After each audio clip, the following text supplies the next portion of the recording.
The Magic Jug. Vidu was a good-natured man. Even though he was poor, he was always ready to help people in need.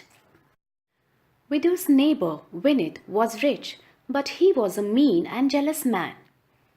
One night, a stranger knocked on Vinit's door. It was past midnight, and Vinit was annoyed at being woken up from his sleep. "What do you want?" he asked the stranger rudely. The man explained that he was a traveler, hungry and lost, looking for food and shelter for the night. "I never help lazy, unknown people," barked Vinit and banged the door shut. The stranger walked to Vidu's house and asked for food and shelter. Kind-hearted Vidur welcomed him into his humble one-room house and warmed up the leftovers of his dinner for the man. Then he insisted the stranger to sleep in his bed while he slept on a mattress on the floor. The next morning, when he woke up, he found the stranger was about to leave. Before going on his way, the stranger rummaged in his large bag and took out an ordinary piece of cloth and a plain earthen jug. He handed these to Vidur and said, "You shared your small meal and gave me your bed for the night. I will always be grateful.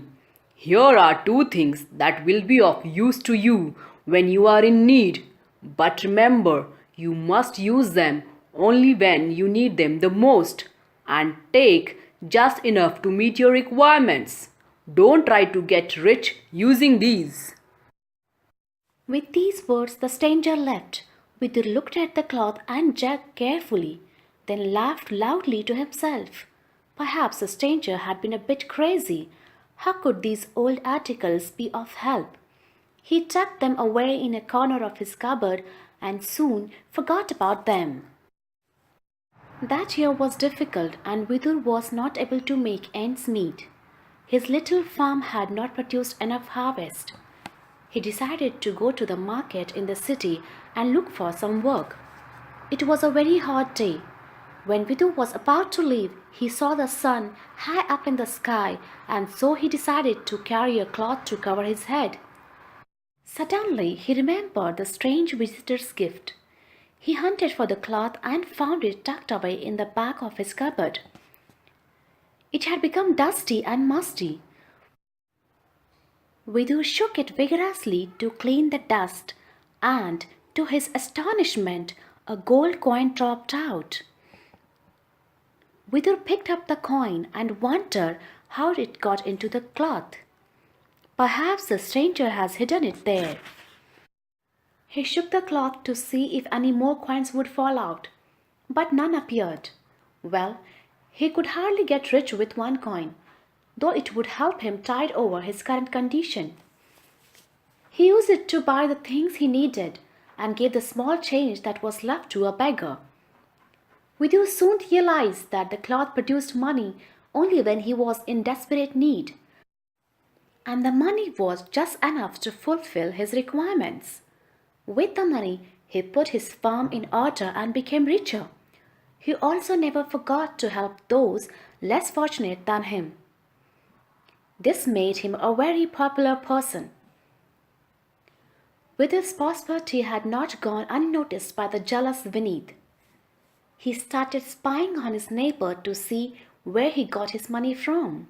And one day, peeping in through the window, he saw Vidur shaking the old piece of cloth and picking up the coins that fell out.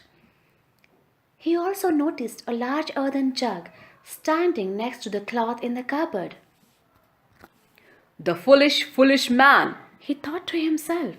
"If that tattered cloth can give him 1 coin each time, think how many that massive jug will produce. Just like goody-goody Vidur not to see what the jug can give him." And it was true. Vidur had always been satisfied with whatever he got from the cloth and had not thought of finding out what the jug might produce. As soon as Vidur left the house, Vinit went inside, picked up the jug and sprinted back home. Eagerly, he turned the jug upside down. Out rolled an apple. It had an unusual purple-red color. Vinith had never seen anything like this. It was irresistible.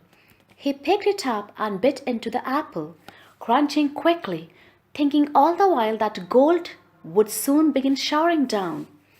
But wait a minute. What was this happening to him? His ears were getting bigger.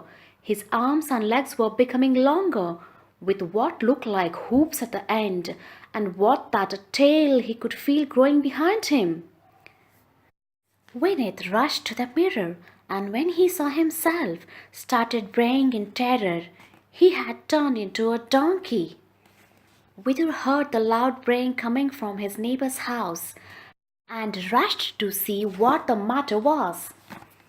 When he found a sad-looking donkey in the house, with his old earthen jug next to it, he understood what Vinith had tried to do.